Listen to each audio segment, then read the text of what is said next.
Gen Z. Gen Z. Gen Z. Gen Z. Generation Z. Gen Z. जिनजी उन लोगों को कहा जाता है जो साल 1995 से 2014 के बीच पैदा हुए हैं और हम और आप भी इसी जिनजी जनरेशन में आते हैं।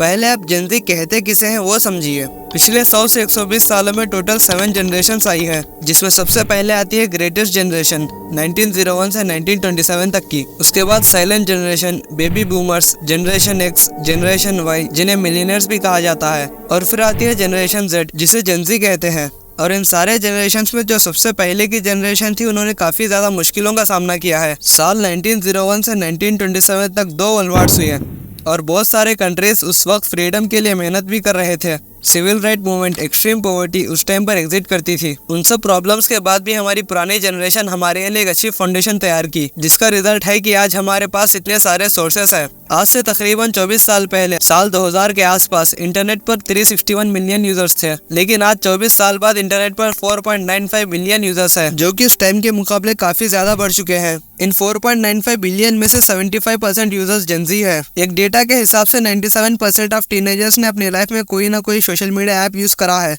पिछली जनरेशन से कंपेयर किया जाए तो आज के जनरेशन के पास रिसोर्सेज बहुत ज्यादा है, जिसके चलते हमारा आउटकम भी बेस्ट होना चाहिए। बट जेनजी की हॉबीज, लाइफस्टाइल, इंटरेस्ट और सोशल मीडिया अंडरस्टैंडिंग पर हुई ग्लोबल स्टडीज और सर्वे रिपोर्ट्स इससे बिल्कुल ऑपोजिट है। रिपोर्ट्स के मुताबिक जेनजी का फ्यूचर सबसे ज्यादा अनसर्टेन है। 70% जेनजी का ये मानना है कि उन्हें मेंटल हेल्थ प्रॉब्लम्स है और 29% डिप्रेशन, 36% एंजाइटी को फेस कर रहे हैं और 58% जेनजी को ये तक नहीं पता कि उनके लाइफ का पर्पस क्या है।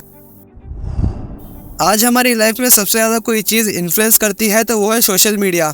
एक Gen Z user on an average 4 से 6 घंटे तक सोशल मीडिया पर बिताता है और ये नंबर धीरे धीरे बढ़ रहे हैं, क्योंकि जेनजी शॉर्ट फॉर्म कंटेंट बहुत ज्यादा कंज्यूम कर रही है। जैसे शॉर्ट्स हो गए, रील्स हो गए, हम कंटिन्यूअसली स्क्रॉल करते रहते हैं क्योंकि हमें इंस्टेंट डोपामिन मिलता रहता है। जैसे जैसे हम स्क्रॉल करते रहते हैं वैसे वैसे हमें एक अलग टाइप की खुशी मिलती है और हम इस कंटिन्यूअसली स्क्रॉलिंग ट्रैप में फंसते चले जाते हैं। सोशल मीडिया को तो सोशलाइज के लिए बनाया गया था, लेकिन आज हम इसकी वजह से आइसोलेट होते जा रहे हैं। अगर आप एक स्टूडेंट हो और आप अपने 6 से 8 घंटे वहीं पर दे रहे हो तो आपकी आधी लाइफ तो उसी में निकल जाएगी। और जब आप अपनी स्टडीज कंप्लीट करोगे और आप अपनी 9 to 5 वाली जॉब पर जाओगे और स्ट्रगल करते करते आपकी लाइफ खत्म हो जाएगी। लाइफ का ना कोई एम और ना कोई पर्पस। ये सब सुनने में कितना ज्यादा डिमोटिवेटिंग लगता है। और आज ऐसा ही इंटरनेट पर नेगेटिव कंटेंट भर भर के पड़ा है। हमने टॉप क्लास लाइफस्टाइल की ग्लिप्स तो ले ली है मूवीज और सीरीज से और आज के इन्फ्लुएंसर्स के थ्रू, जिनमें महंगी महंगी गाड़ियां, कपड़ों का शो ऑफ करना और एक रिच लाइफ, जिन्हें देखने वाले ज्यादातर मिडिल क्लास फैमिली से बिलोंग करते हैं,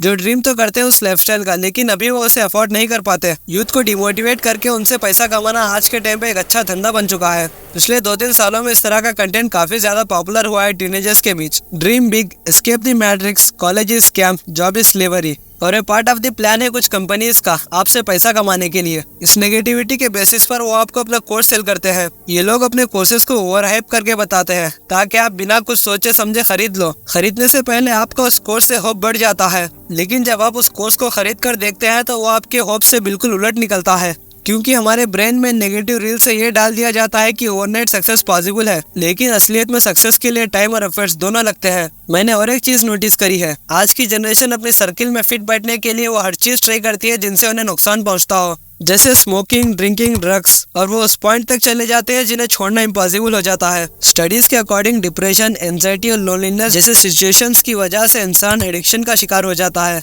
और जैसे कि मैंने पहले बताया है कि इस जनरेशन में पहले के जनरेशन के मुकाबले डिप्रेशन, एंजाइटी, लोनलीनेस काफी ज्यादा बढ़ रही है, जिसकी वजह से जेनजी में ड्रग एडिक्शन में बहुत ज्यादा बढ़ता जा रहा है। पिछले कुछ सालों में यूथ में ड्रग एडिक्शन काफी ज्यादा बढ़ चुका है। स्पेशली वेस्टर्न कंट्रीज में ड्रग अब्यूज काफी ज्यादा देखने को मिलता है और ये धीरे धीरे इंडिया में भी बढ़ रहा है। और इंडिया की हम बात करें तो यूएन के रिपोर्ट्स के अकॉर्डिंग 10 करोड़ से ज्यादा लोग ड्रग एडिक्ट है और इंडिया में ड्रग एडिक्शन 70% से बढ़ा है। और इसमें सबसे ज्यादा कंट्रीब्यूट करने वाला एज बिलो 20 ईयर्स है, यानी टीनेजर्स। और इंडिया की बात की जाए तो इंडिया के लिए यूथ अपनी कंट्री का वर्क फोर्स है और इंडिया की यूथ को उसका सबसे वैल्यूएबल एसेट माना जाता है। इसीलिए हमें उन चीजों पर काम करना चाहिए जिनसे हम लेवल अप हो। एक बात अच्छे से आप अपने माइंड में बिठा लो, आज का हमारा स्टेप कल का हमारे फ्यूचर डिसाइड करेगा।